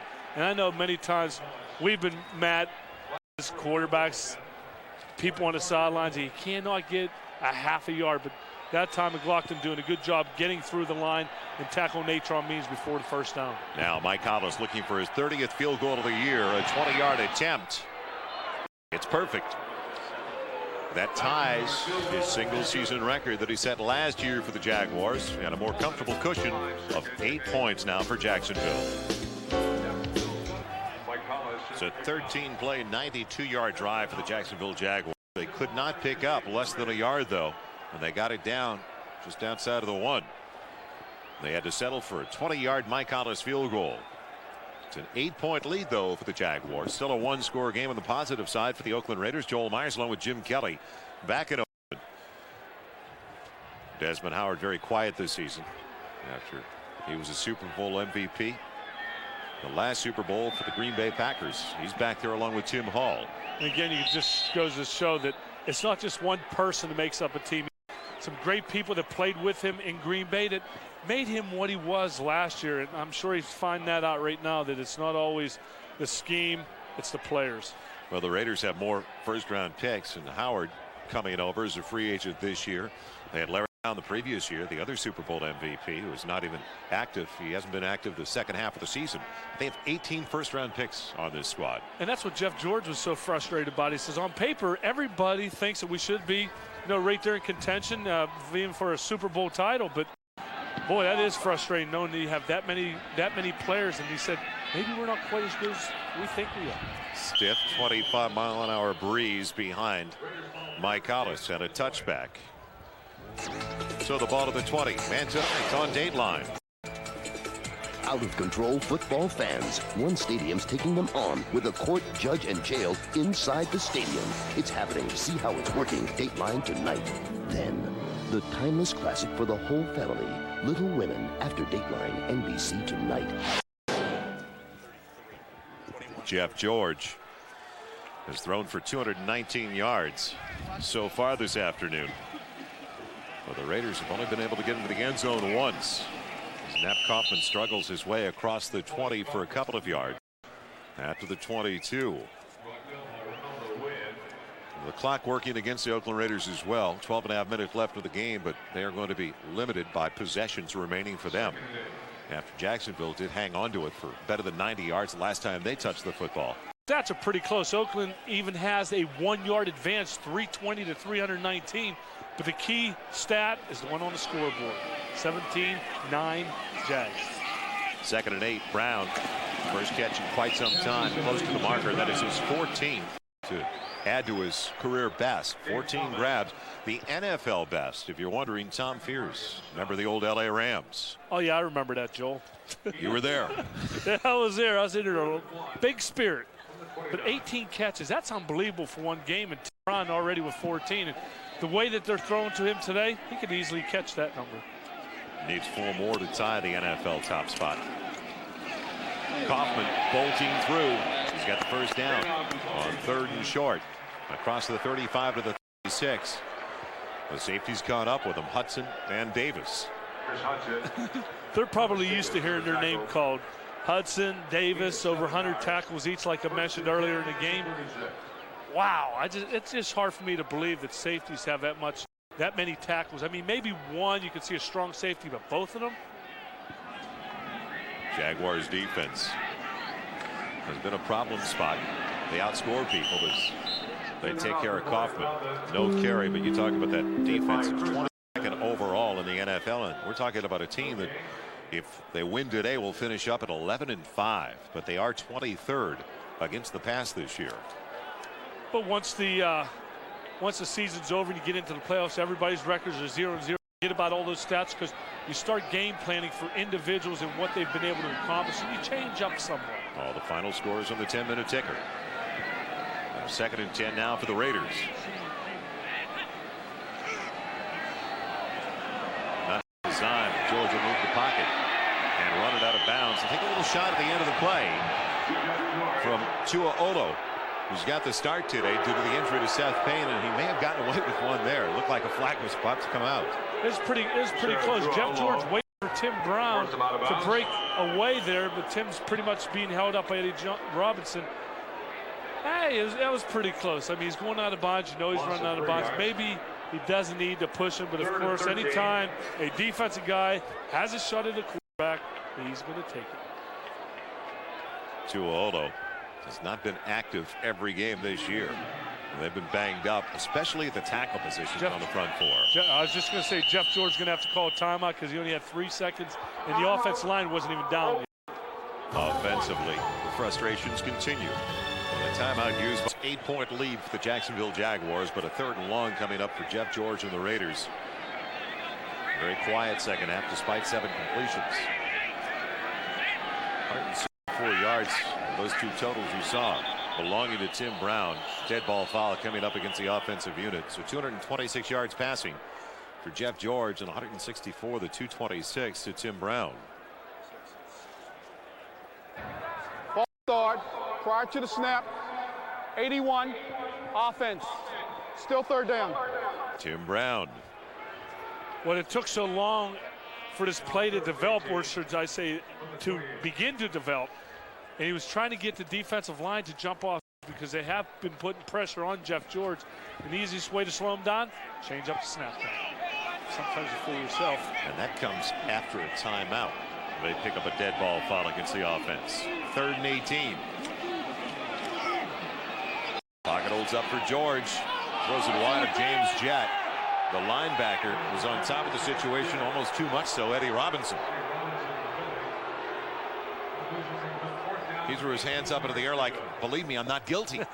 Believe me, I'm not guilty, or I'm guilty, but don't call anything. Right there, a little push earlier on Diner. But one thing Robinson does not do, he doesn't look back for the football, but he doesn't have any contact, so that's not pass interference. Aragoose ready to punt it away to Reggie Barlow. He is going to be hitting it into a stiff 25-mile-an-hour breeze.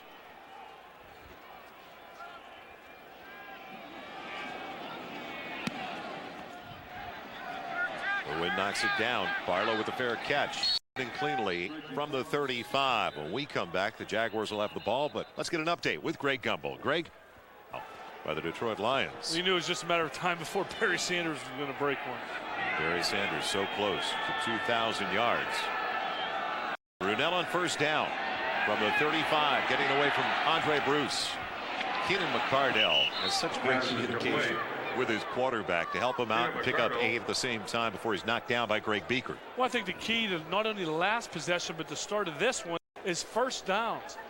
Mark Brunell has been throwing the ball. They haven't went back to the typical handoff left tackle on first down. They've been throwing the ball. They've been mixing it up and been doing an excellent job there.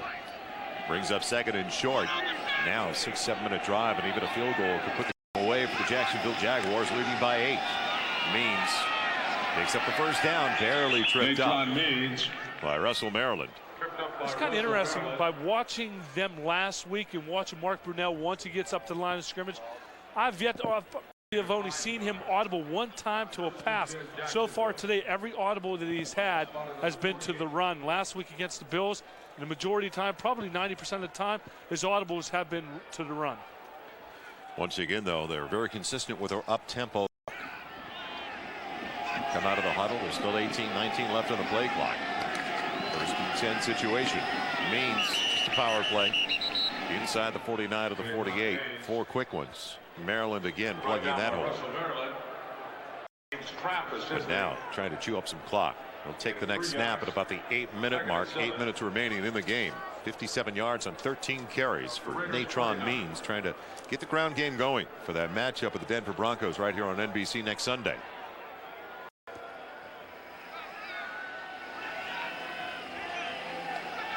The game will be at Mile High Stadium with Denver in control of their game with the San Diego Chargers. Brunell with the pressure coming. He had him, but the heat was there, and he was off balance throwing the ball, looking for Jimmy Smith. Well, again, there's a deep pattern on the outside, those deep comebacks. You're going to need the time to throw the football. But Mark Brunell right there, known that he was getting pressure. Heck, you have 6 or 7 yards to go. It's better having that than third down, 15 or 16. And it is going to be 3rd and 6 from the 48. So far, 3 of 7 on third downs today. They were only 4 of 13 on their third down conversions last week. A disappointment for Tom Coughlin. The heat is on. The tight end is there. First grab of the day for Pete Mitchell as Brunell is popped at the end of the play. Mitchell's got the first down to the 41, but what about Brunell? Well, at least he's up a little bit. He's getting to his feet, and you know that Tom Coughlin and everybody back home in Jacksonville are saying, please get up, because he has been the key to their offense. They brought the blitz. And Johnstone got him after he'd already released him. It's a little chilly here, and I think that's probably what it was. He gets hit right on his hand. it might just feel just a little bit. You can see him holding his hand right there, but good thing you see right here, he's ready to throw the football again. Quick read, Jimmy Smith with a great grab in front of Perry Carter, and again it was Carter on that side who gave Jimmy Smith about a 10-yard cushion to the line of scrimmage.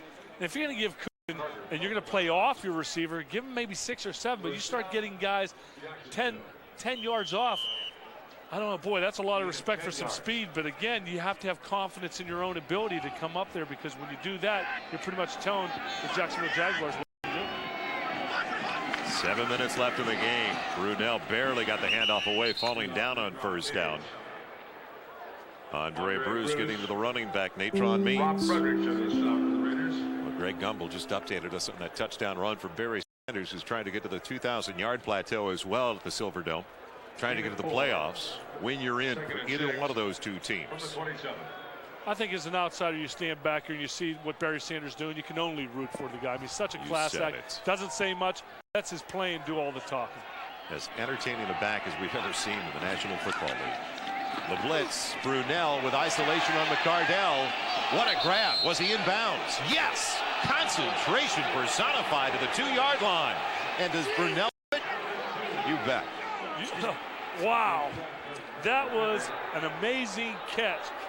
I thought the ball was going to be like 5 yards out of bounds, because Mark Brunell put some serious air under that ball and pretty much saying, okay, only my guy's going to come down with this. But an excellent job by Keenan McCardell keeping his feet in. You see him right here. He pretty much waits for the ball to come down. Fair catch. That's excitement. That's what a quarterback loves to see. A little talent by his wide receivers. Stood in the eye behind Shelton on 1st and goal, and Brunell looking for the tight end. Just throws it away outside of the tackle. Smart move. That last grab by McCardell. 7 catches today, 109 yards, one red-hot receiver. And putting together, he went to the Pro Bowl last year, putting together better numbers this year than he did last year. And Jimmy Smith telling us that it's his first Pro Bowl, and the first person he's going to invite and take to the Pro Bowl is Keenan McCardell. That's closeness. He took him last year. He took McCardell, or McCardell took Jimmy Smith. They have a special bond, special relationship. 2nd and goal. Penetration puts down Stewart for loss. Maryland coming through in a big way, all to the 5. You see, they're putting everybody up in the line of scrimmage. They say, okay, if you're going to beat us, try to beat us with the run. And right there, just pretty much stuffing and putting the offensive line of the Jaguars about 2 or 3 yards back into their own backfield. Drove the center, Dave Wydell, right back into the running back. He ran up the back of Wydell and lost his balance. Wydell in there. Michael Cheever had been starting. He's got a disc problem, and he's out for the year. Now 3rd and goal from the 5. Into the corner, he's got McCardell, and it's barely batted away. Dan Landover there. Never looked back, but got a piece of it.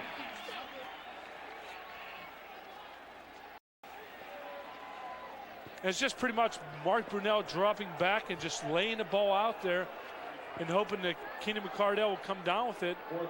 And all they teach defensive backs to do is wait for the receiver to put his hands out, make the play, and try to strip him right there. Dan Lamb being able to put it there, but I don't know, that ball looked like it should have been caught by McCardell. Maybe he took his eyes off the ball once his arms went up. 23-yard attempt and a huge one for Hollis. Does he make it a 2-score game? Yes.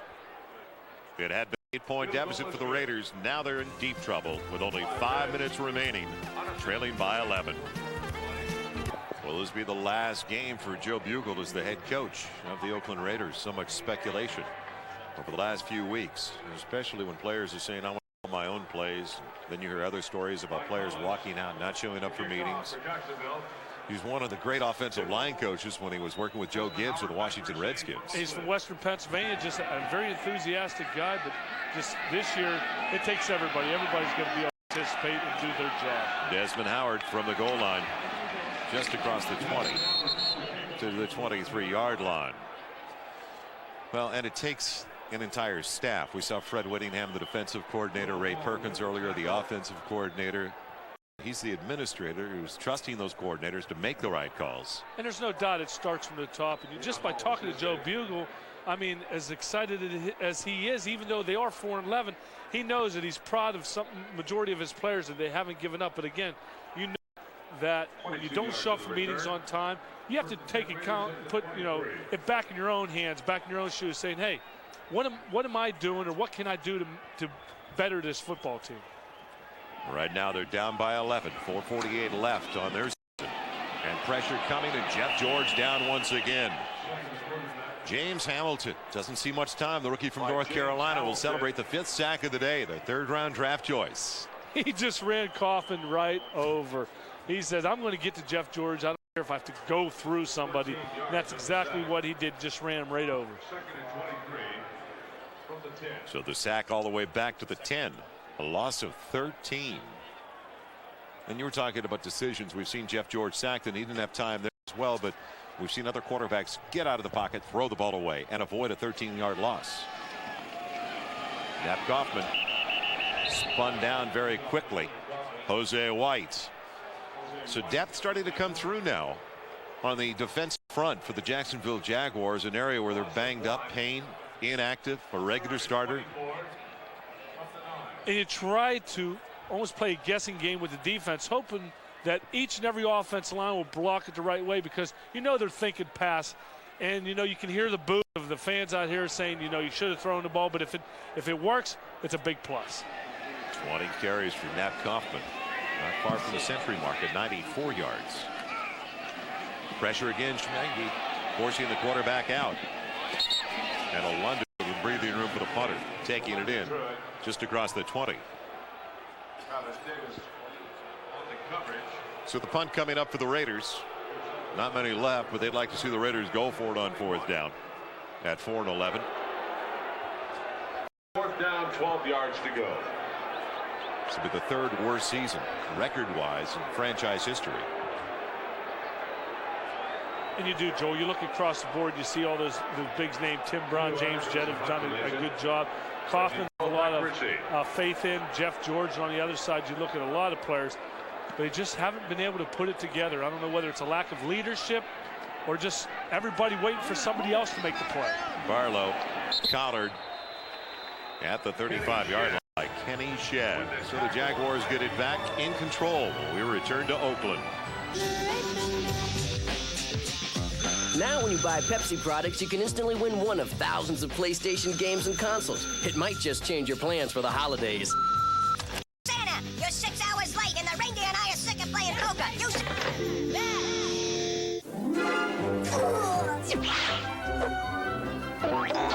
Hey, guys.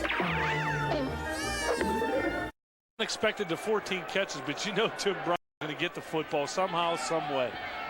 And right now the Jaguars want to run out the clock. 3:35 left. Natron Means nifty moves across the 40 to the 42.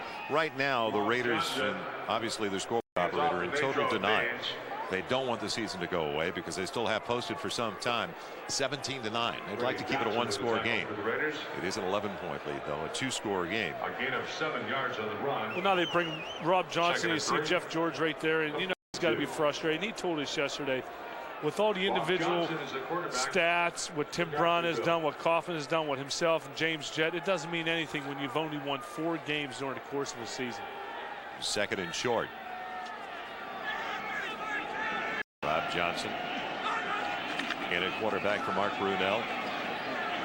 Good moves by Means. Stays in bounds with the 1st down. And what Tim Brown brought up was interesting. He says, I don't know if we have enough guys that are willing to fight for the good of the cause, meaning the collective as opposed to individual efforts. And he said that if we find out in this offseason and they're not willing to do what it takes, they're going to be gone, and I'm going to make sure of it.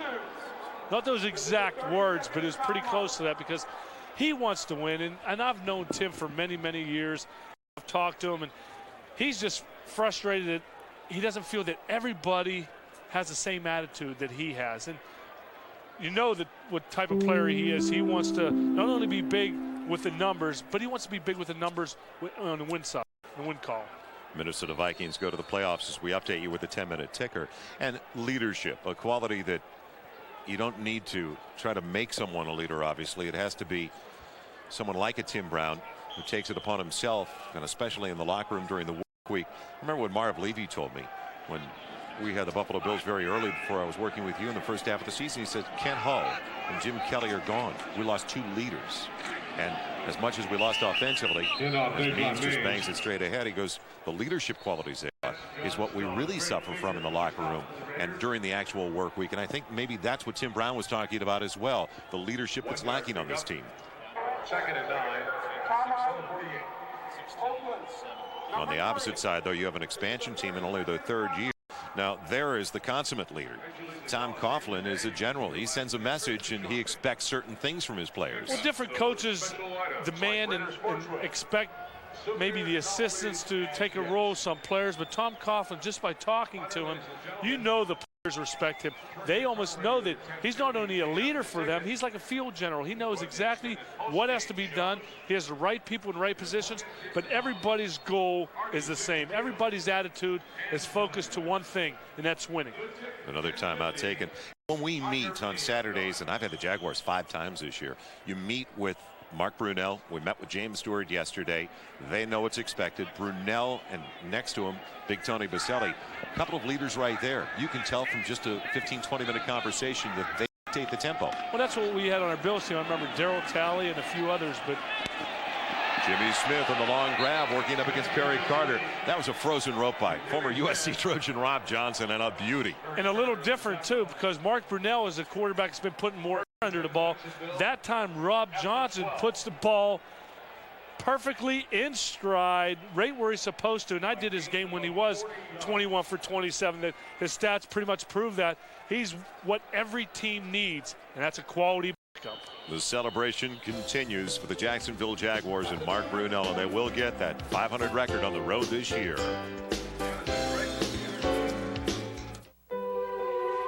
Craig Lambert isn't too worried about how to invest for Zach's college education. That's because he works with a broker from Dean Witter. Together, they developed a long-term investment plan to help take Zach wherever he wants to go. Clients feel most comfortable with our ability to see things from their perspective. Now, when Craig looks into his son's eyes, he can see the future and smile. Dean Witter. We measure success one investor at a time. Buying tires is a whole lot easier at a place with a good selection. Well, Sears has Michelins for whatever you drive, and right now they're all on sale. Save on every Michelin in a size. So get in, get tires, and get rolling. Sears Auto Center. You know, the real me's pretty basic. I'm even a little practical. Like a while back, I noticed I had some flakes. So naturally, I started using Head & Shoulders. It helps keep the flakes away. And if it leaves my hair looking like this, why mess with a good thing?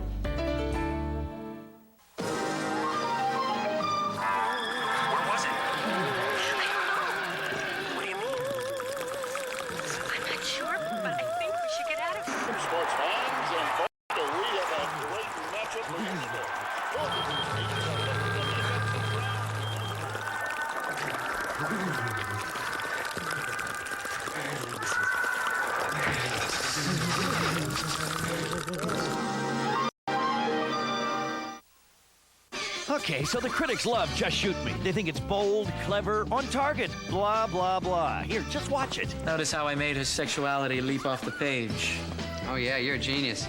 You took a picture of one of the hottest women in the world and somehow made her look beautiful.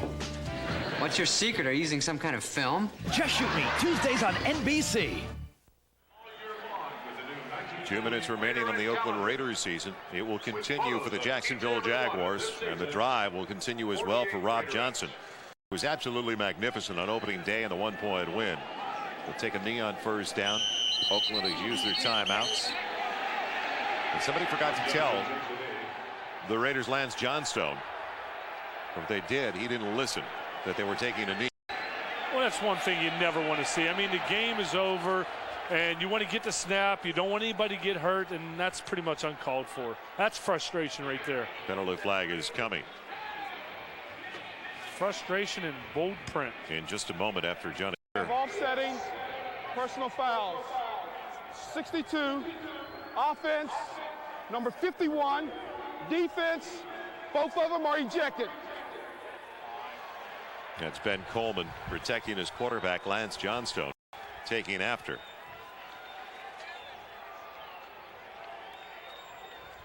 Oh, right there you just see it. That's Johnston. And he started with the tight end Pete Mitchell, actually. And the thing is, that's, like I said, that's total frustration. You don't need to do that. Your season's going to be over.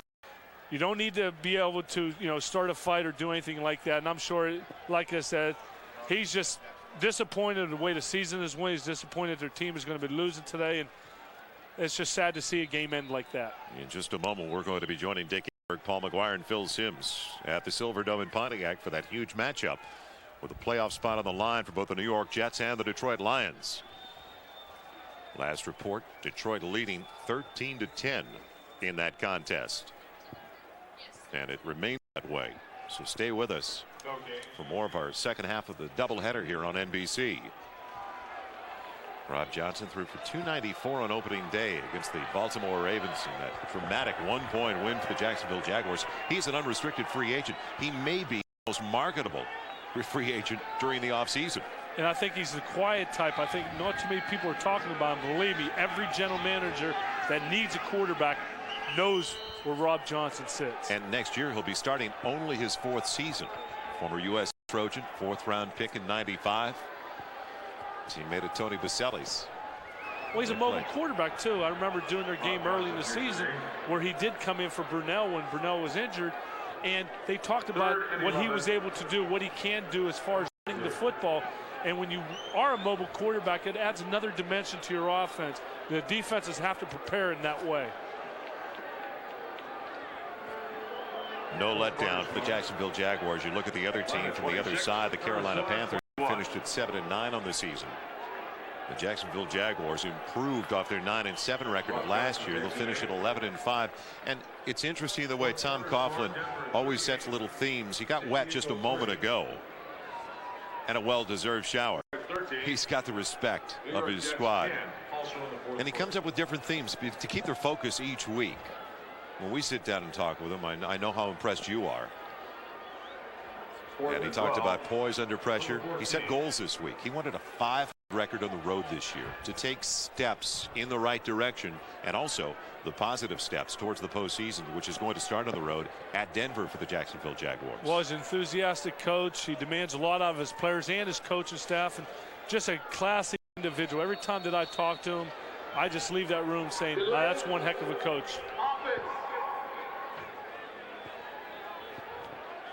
Delay call. Delay of game against the Jaguars. 16 seconds remaining. The Raiders will get the ball back after Jacksonville takes one more snap and a knee. Mathematics didn't work out exactly like they wanted. Don't forget, we are headed to Detroit. Pick up play for the Jets and the Lions. 20 seconds.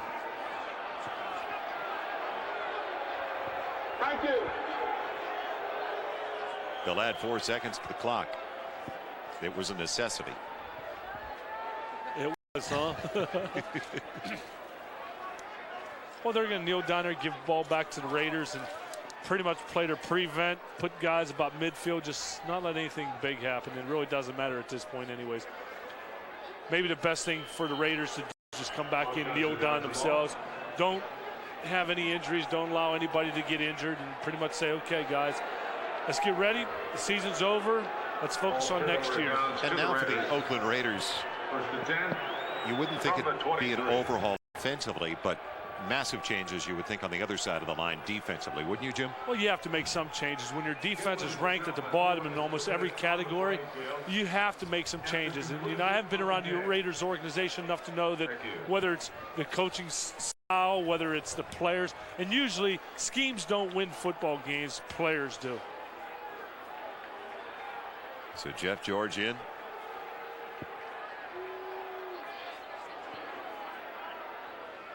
Orlando Truitt.